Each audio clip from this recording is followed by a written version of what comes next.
Good day, everybody, and thank you so much for joining this session. Um, from the very beginning, I have to explain I don't have any um, scripture here, any script, and that's why I will make lots of links to different issues, but the main topic is the modern facade of Islamist antisemitism in the West. And allow me to explain that it's a very intricate, complex topic, and they really need your attention if you'd like to come to a conclusion that will be satisfactory for all parties.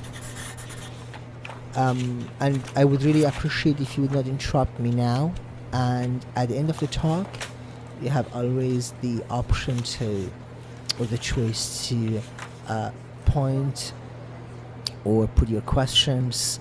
Just make notes, and if there is any question at the end, we will have a discussion panel where you can put your questions, and I will try to answer them to best of my knowledge. As I mentioned, the topic is the new facet of Islamist anti-Semitism in the West, which since the 1970s cannot be understood only as a hostility against Jews, toward Jews, and it functions as a strategic ideological instrument of broader jihadist and revolutionary projects aimed at shaping and weakening liberal democratic societies.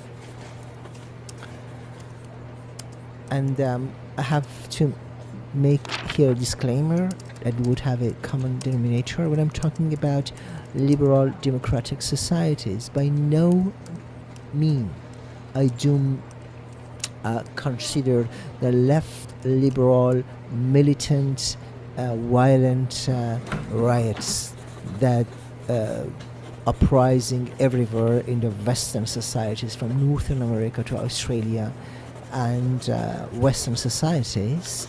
I do not mean those leftist groups. I mean the very classical, in fact, conservative perception of liberal democracy in the readings of intellectuals like Karl Popper, Walter Benjamin,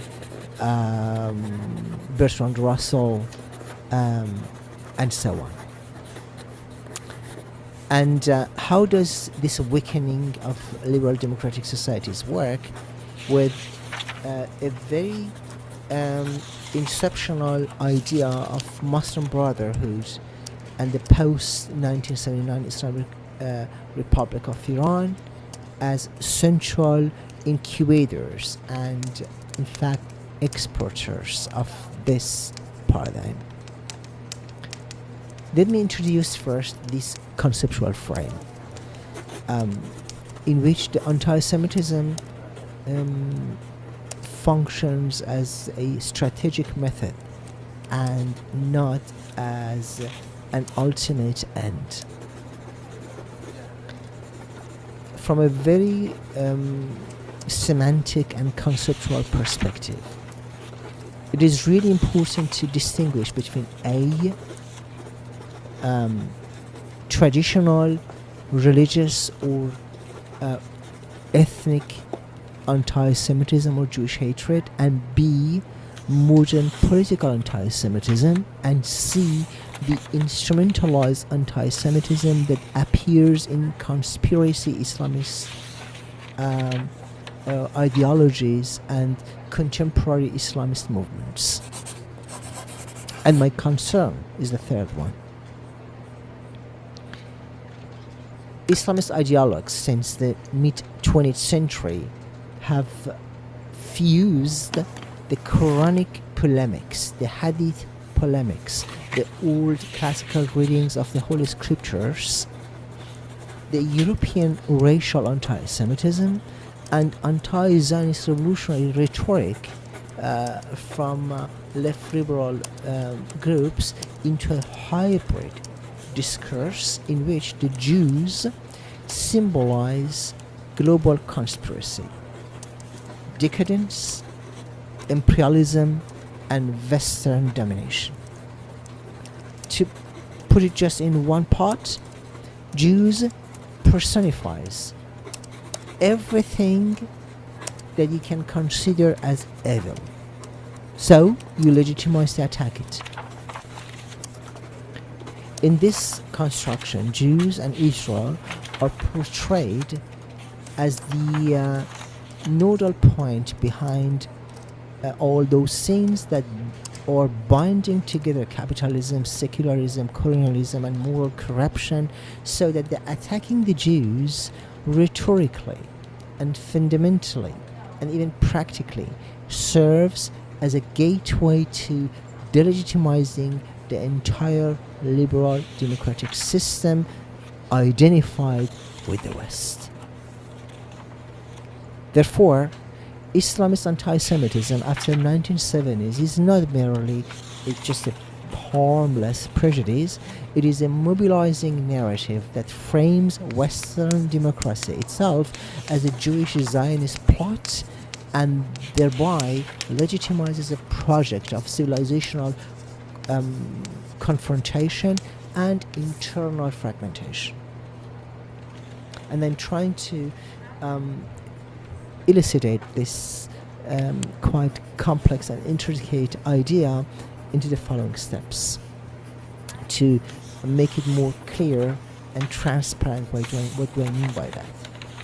My theory is that this Jewish hatred, this anti-Semitism, is an instrument. It might seem as an ultimate goal to wipe out the state of Israel, the Jewish conspiracy, the Jewish power, but in a deeper layer, in fact, it is just an instrument to undermine democratic societies. It starts maybe with anti-Judaism, but it would never ever end with it. And the idea is that actually you cannot attack a Western civilization and Western inhabitants that are more than 2.5 billion people because they're too much. So you start with the small fragments of that. And these small fragments, which is manageable or controllable, are the Jews, because they are not more than 10 million or 15 million, right? So it means you start with that small fragment and you try to diminish that small fragment, and once you won and once you managed it to in fact annihilate that so-called Jewish conspiracy, then you can move on with the mobilized power to undermine the Western Christian, Judeo-Christian civilization. Here, I consider Muslim Brotherhood, which is in Arabic Ikhwan al-Muslimin, as an intellectual architect of this modern facet of instrumentalization of the Jewish hatred. The Muslim Brotherhood's evolution, in fact, illustrates how anti-Semitism is embedded into a broader ideological method targeting Western modernity and democratic pluralism. And it is not like that everybody who is coming from the matrix of this idea is necessarily a Muslim. Edward Said, one of the most influential in fact figures who followed that ideological path, was a Christian Arab Palestinian. Nevertheless, he became the figure of the most prominent figure of the 21st century that in fact intellectualized and globalized the idea of Ikhwan al-Muslimin or Muslim Brotherhood in a very new facet. And let me bring here another point that's quite important. You know, the classical anti-Semitism in the Muslim world was the reading of Quran and Hadith and everything that was connected to the Islamic scriptures. It means those who criticized the Jews, who promoted anti-Judaism, they often conceptualized their ideas in Arabic, Persian, Urdu, sometimes in Pashto, or other so-called Islamic languages. They barely looked at the anti-Semitism and its movement in the West. They were not even aware of the Western idea of anti-Semitism that had a history as long as the history of the Christianity for the last 2,000 years. But in 20th century, this reading changes. It means those maybe who up to that era had access just to that classical reading of Quran and Hadith and what the Prophet Muhammad and his fellows said about the Jews, and that in its utmost practical way, in fact, has been implemented in economic restrictions against the Jews in jizya forms and in the dhimmi societies. They had, in fact, just this access to those classical core texts in Arabic or other languages of Islam, or the languages that have been developed in the dominion of Islam, like Persian, like Urdu, and so on. But then in 20th century, this ideology has been merged with the ideology of reading also the classical anti-Jewish, anti-Semitic texts of the theological texts of Western civilization. Don't forget that one of the most prominent anti-Semitic writings have been conceptualized by Martin Luther, who was actually the most prominent figure of the Christianity in the Protestant movement in 16th century. Nevertheless, he wrote exactly more or less in the same time when he translated the Bible from Hebrew and Latin and Greek into German. He wrote also a book that called Juden und ihre Lügen, which means Jews and their lies. I mean, now it means the Muslim intellectuals of 20th century and 21st century, now they had also access to those anti-Semitic texts from the Western civilization.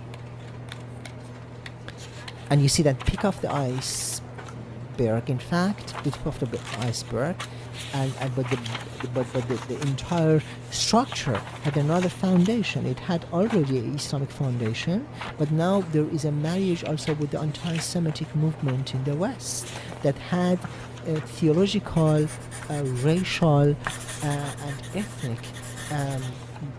elements. Now that was the discourse or excursus from the topic. Coming back, so this Muslim Brotherhood's evolution shows how this modern type of anti-Semitism gets a very politicized agenda. So if you look at the research on Brotherhood, it shows that from the interwar period onward, key thinkers cast Jewish figures or Jews as the occult engine behind the Western imperialism, secularism, and cultural corruption, turning Jewish hatred into a civilizational explanatory theory rather than a narrative ethnic prejudice just against the Jews. It was a new reading, an absolutely new spirit of anti-Semitism or anti-Judaism that the world has never seen before, and I explain it how. Scholars of the contemporary Islamism have documented how Brotherhood ideology integrates Islamic and European anti-Semitic motives and uses them to explain global disorder as the outcome of Jewish perfidy, directly linking the Jewish problem to the overthrow of Western political and moral structures. So it means the whole idea of the liberal democratic achievements of, let's say, suffrage for the women, the voting right for the women, abortion, equality, critical criticism of religion, gender equality, and all those ideas have been conceptualized as an imperial Jewish conspiracy. So in the Europe of postmodern era, from 1970s onwards, Brotherhood linked networks built mosques, charities, and associations that architectures and articulated a long-term strategy of Islamist social transformation, not simple minority integration. So it means, if you think about that the Muslims in the Western societies pre-1970s lived in a very secular way. Most of them, they did not have any particular perception of Islamic movements. Most of them, they were so secular and even anti-religious that they did not even practice Muslim rituals. And if they did that just in between the walls of their rooms or maybe in the mosque. But then later on, with those ideologies of intellectuals of Muslim Brotherhood, Islamic societies underwent a revival, not in a positive manner. When I say revival, it was just think about that. I'm giving just an example. Great Britain, in fact, entails something like 14,000 mosques in entire the Great Britain. You have 15,000 mosques and prayer houses for Muslims that have been built actually within the last, most of them, 85 to 90% of those mosques have been built within the last 50 years. And now, the number of the visitors of those mosques who are gathering for the Friday prayer, for Ramadan festivities and other Muslim gatherings, like for, also for the Shiites, for Ashura and Taswa, for the martyrdom days of Imam Hussein and his fellows, are proportionally higher than the number of the visitors of hundreds of thousands of churches, Catholic or evangelical church, that we do have in the Great Britain.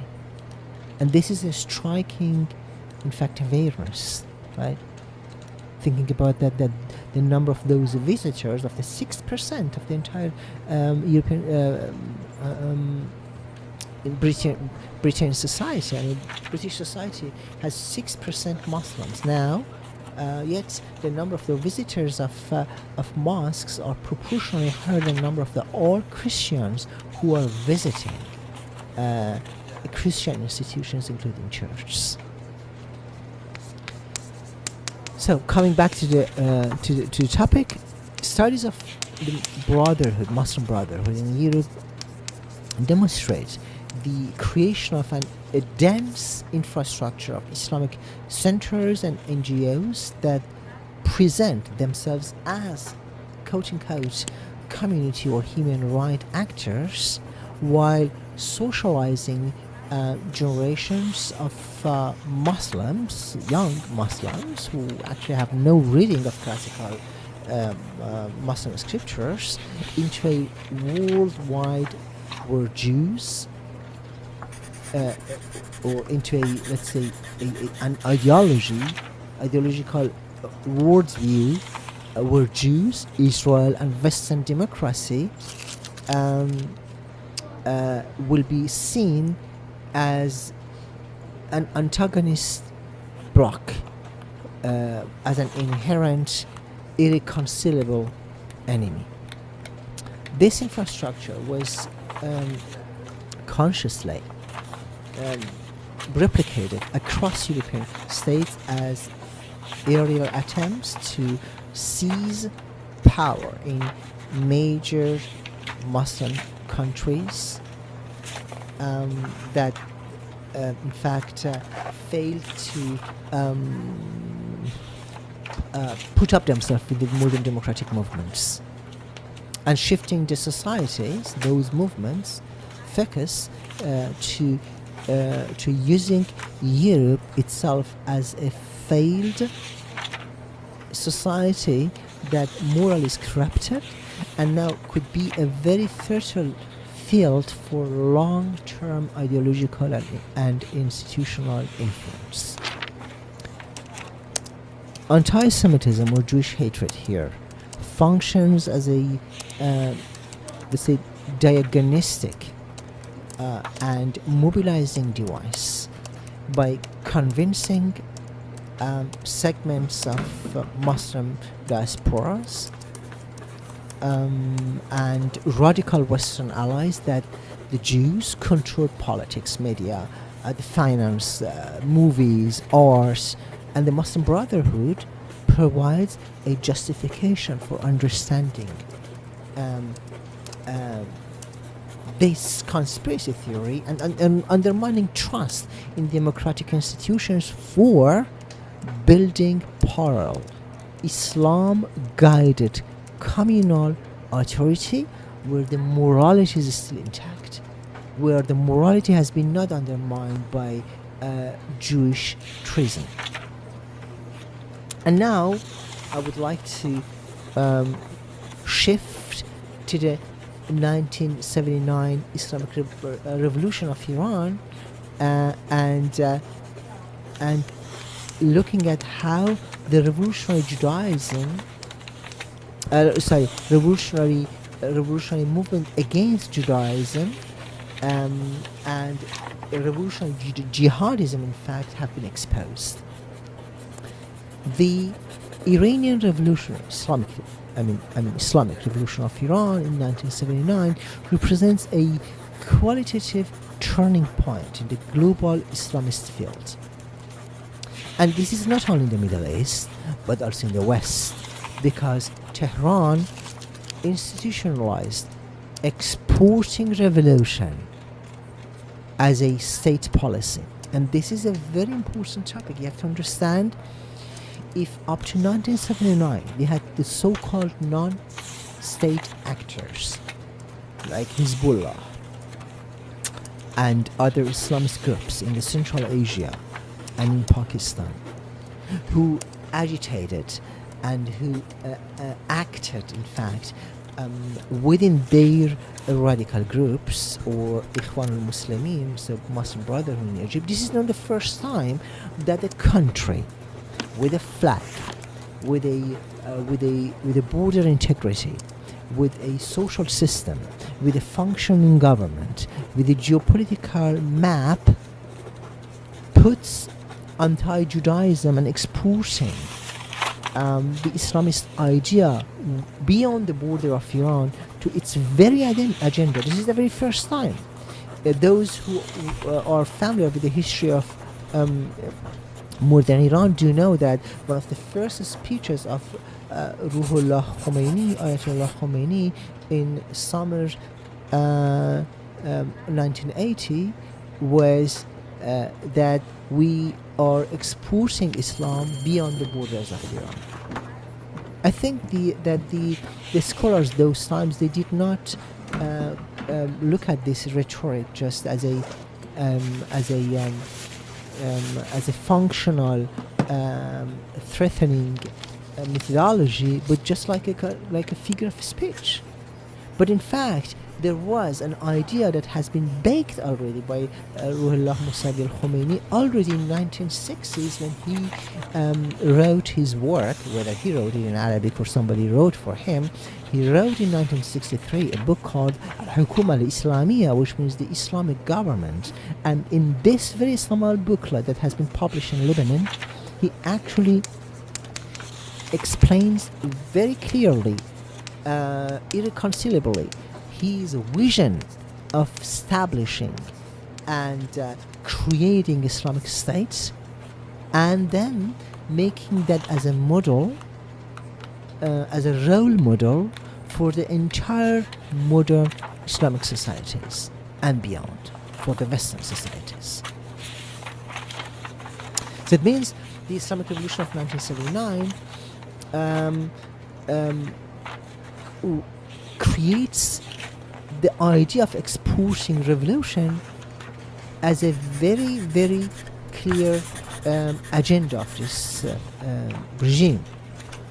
So exporting the Islamic Revolution is explicitly defined in Iranian foreign policy doctrine as spreading the revolution's ideology and method beyond Iran, framed as a duty to issue Islam and to respond to the call of the oppressed Muslims worldwide. Now, Iranian leaders and ideologues, I mean, the ideology already existed. I mean, as I mentioned in the book that has been published in 1963, but also other theoreticians of the Islamic Republic, like Ali Shariati, Reza Davari, and even those leftists like Dariush Shaigan, and even the poets like Ahmad Shamlou, they all, in fact, carved for that, going back to those hypothetical indigenous local culture, which in this concept meant the Shiite Muslim culture. So now, it means that what I'm explaining here is nothing new. The idea existed, but it has never been put into the reality. But now, the Muslim leaders after 1979's Islamic Revolution, they had the real chance to put in practice the idea that already was conceptualized by their Muslim Sunni brothers in the idea of the Muslim Brotherhood in Northern Africa, in Egypt, and elsewhere by the Muslim diaspora. So, and then it started, of course, including propaganda, organizational assistance, and terrorism as a central instrument of statecraft designed to reshape regional and global orders.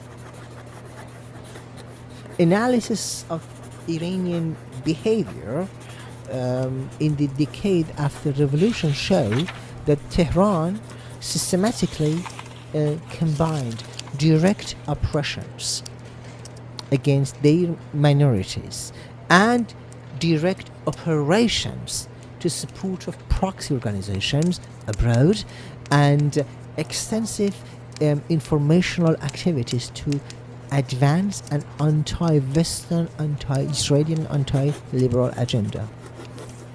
There are statistics, they are not proven, that about 15 to 25% of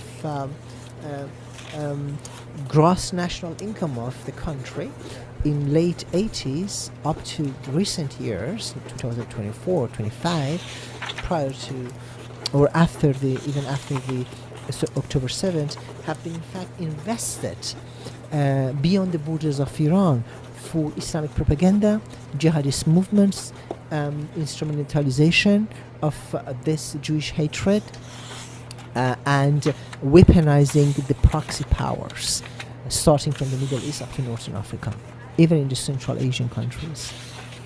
The creation and censorship of Hezbollah, or sponsorship of Hezbollah in Lebanon is a paradigmic example of that. If you think about that Hassan Nasrallah, the leader of the Hezbollah movement in Lebanon, in his speeches, repeatedly he explained that if Islamic Iran or the Islamic Revolution or Iran would not have existed, we wouldn't have Hezbollah. It means he linked directly, without any shy, the very existence of Hezbollah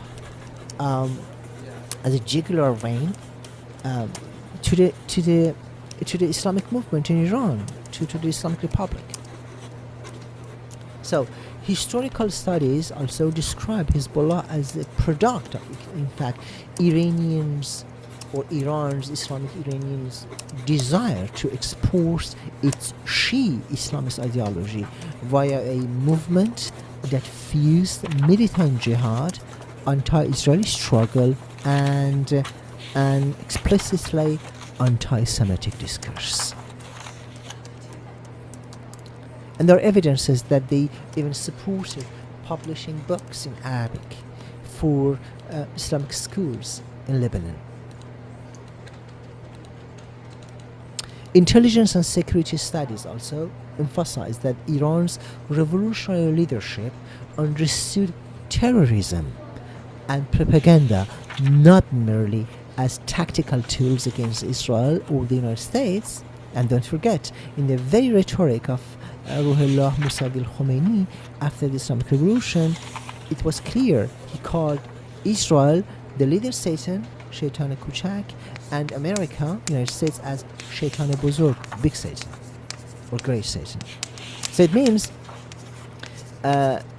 they did not just use these tactical tools against these two countries, but also as ways to a method of let's say radiating revolutionary favor, delegitimizing Western presence, and polarizing societies. So in this framework, anti-Semitism often coached, or let's say explained, or somehow mitigated as anti-Zionism. But if you look at the amendments and scriptures of Hamas and Hezbollah in Lebanon, you do not see, in fact, in court, any difference between anti-Zionism and anti-Judaism.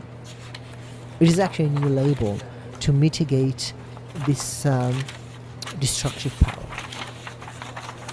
So it means in this concept, anti-Semitism is mitigated as anti-Semitism, anti-Zionism, but in fact replete with traditional motives, serves as a global rallying cry, binding together otherwise in fact disparate Islamist and radical leftist actors into a very common front against liberal democracy. The late Mohammad Reza Shah considered this a very uneven marriage as the backwardness of the blacks and reds. Nowadays, you can consider that as a coalition between the leftist groups in Western societies, which are not necessarily Islamist, but since they have a common denominator with the Muslims, and that is being against imperialism, so they create an alliance. It doesn't mean that in their ideology they are very similar.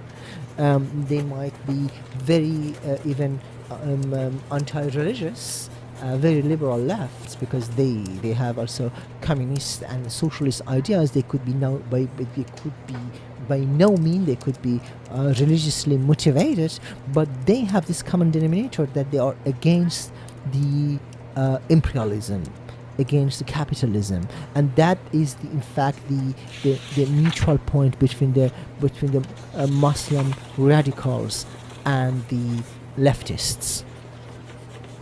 And now the post 1979 revolution era consolidates a kind of an Islamist and anti-Jewish activism in the West.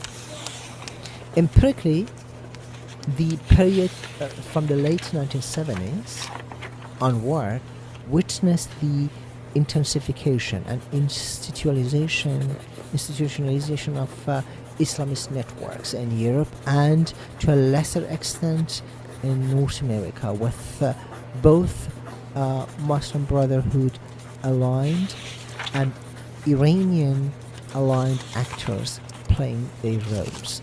Even though Shia Islam and Sunni Islam, they have their ideological differences, right? I call them always the Sufi problem, Sunni Shia problem, kind of polemically. But in fact, when it comes to common enemy, and that's the Western civilization, they could put their differences aside, at least for a moment. So now, if you look at this studies of Muslim Brotherhood in Europe, we find a interesting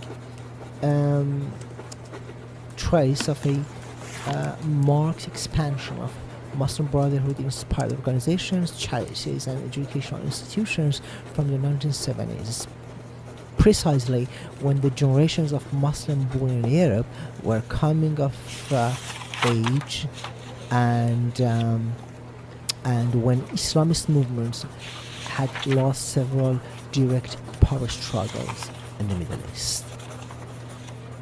And the parallel research in this on this Iranian Islamist foreign policy and the use of terrorism documents how, following the 1979 revolution, Tehran encouraged the formation of revolutionary Islamist groups, deployed propaganda, and cultivated supporters of institutions far beyond the Middle East. By the early 1980s and 1990s, if you look at the documentations, this dual-track Sunni Brotherhood derived and Shi'i Iran-backed had ramifications in Western civil societies.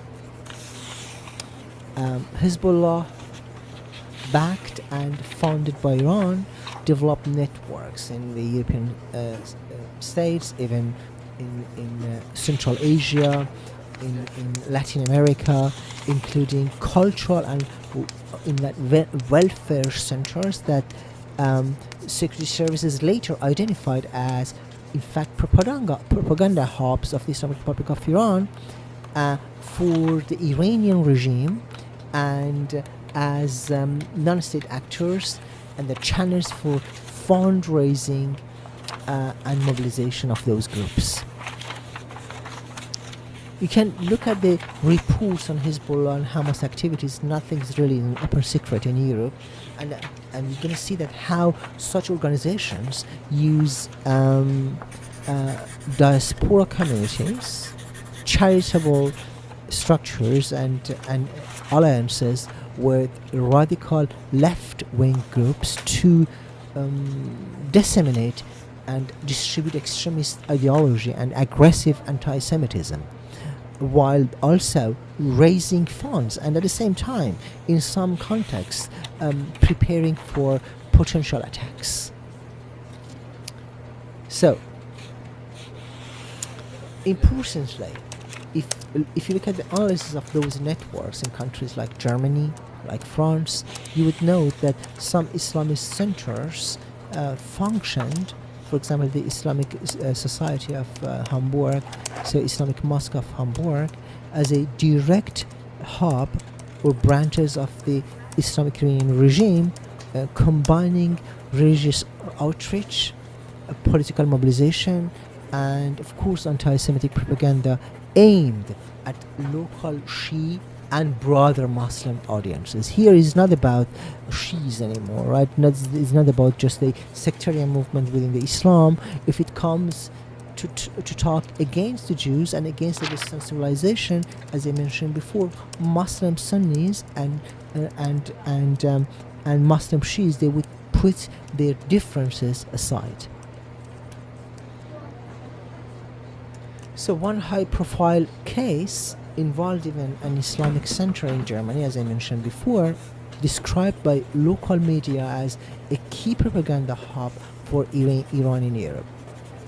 Authorities later, of course, moved against it and citing it as and closed the mosque. But from the papers that they found there by the intelligence service in Germany, they found pamphlets and virulent Jewish hatred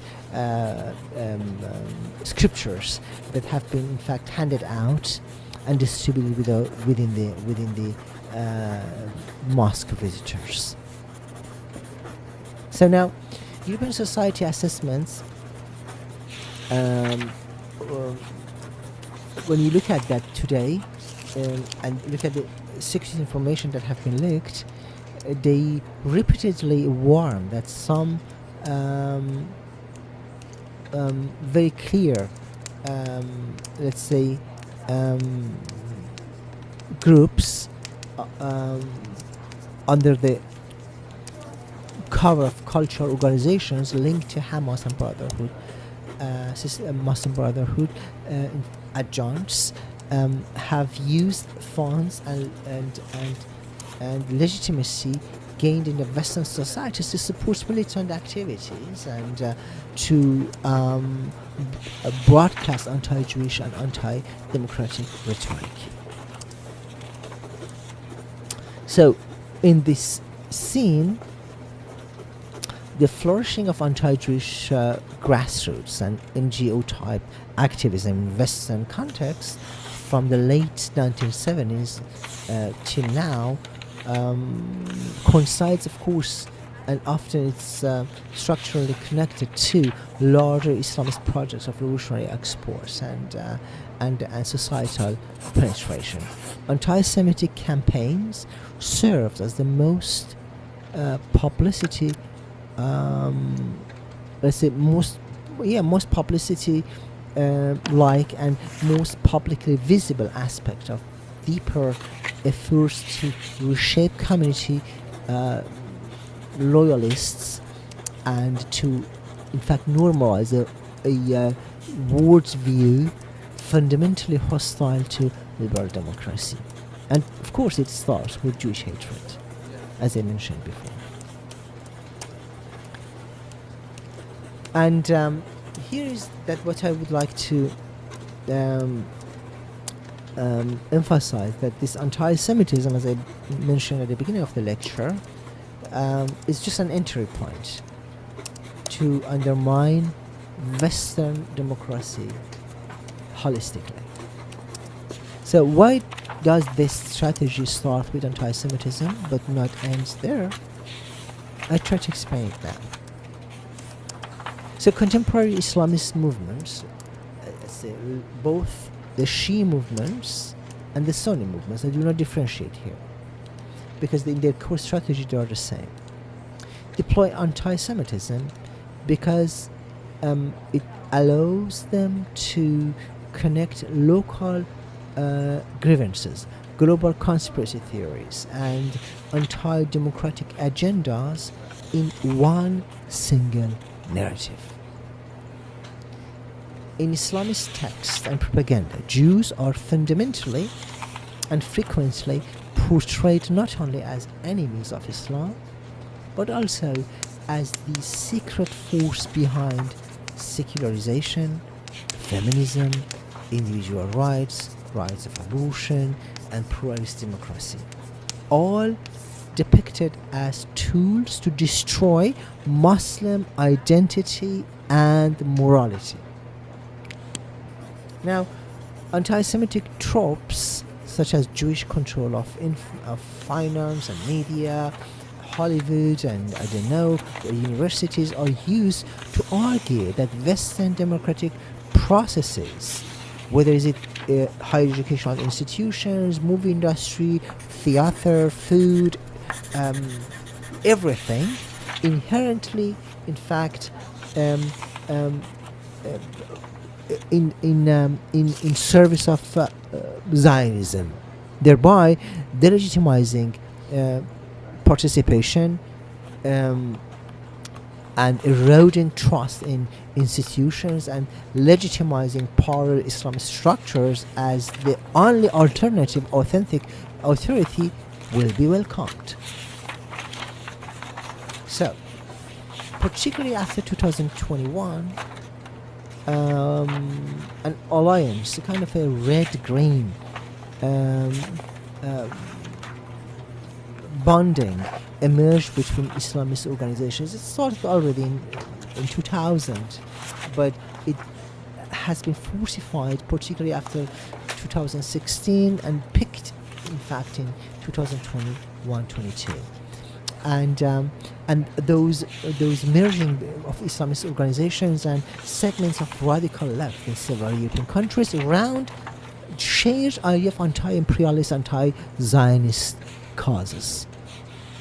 As I mentioned before, it is not necessarily like that they in core they were the same, but they had a common denominator, and the common denominator was being anti-imperialistic and being anti-colonialist and being anti-Zionist.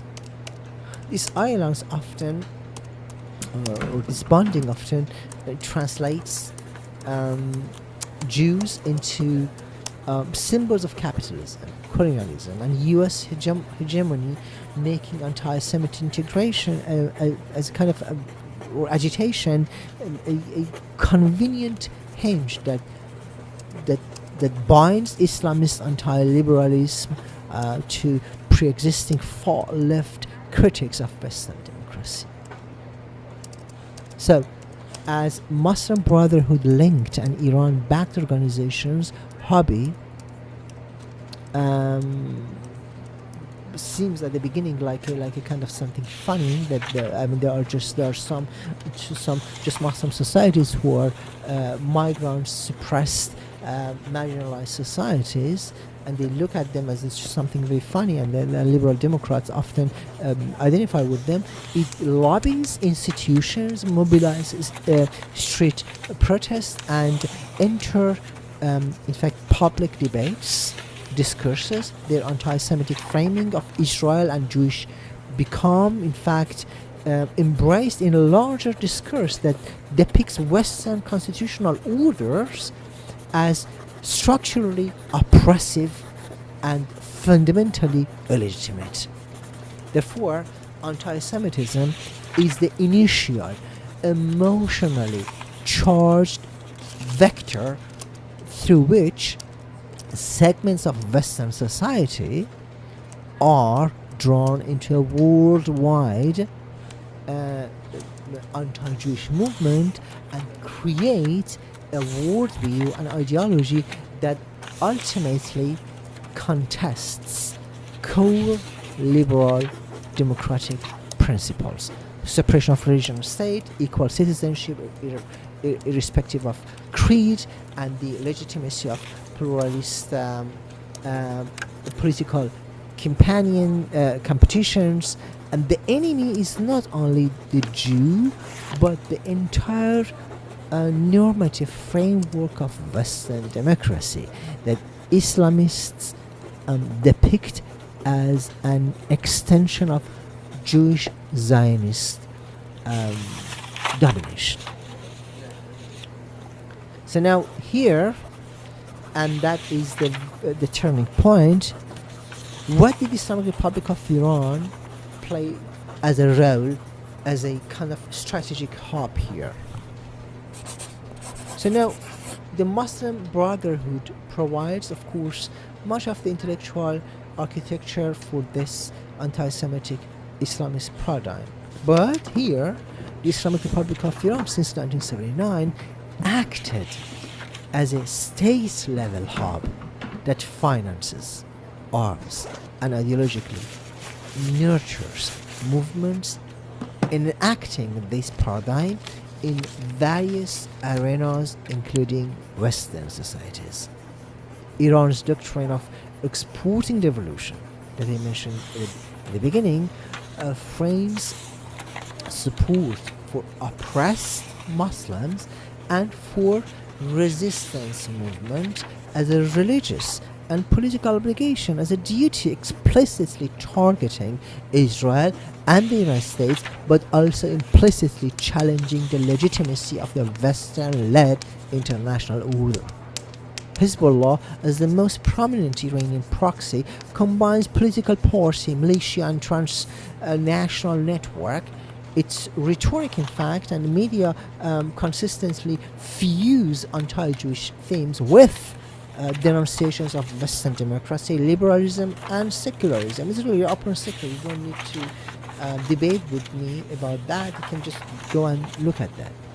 Investigations also, if you look at the reports that we have into the Iranian proxy activities in Europe, demonstrate and support what I mentioned, that Tehran employs cultural centers, religious institutions, and associations as tools for propaganda and mobilization against the Western democratic societies.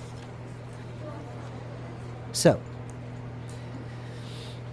In this sense, the Islamic Republic can be analytically described as a principal architect and amplifier of a transnational ecosystem. It would be kind of an ecosystem in which anti-Semitism, Jewish hatred, is both doctrinal and tactical.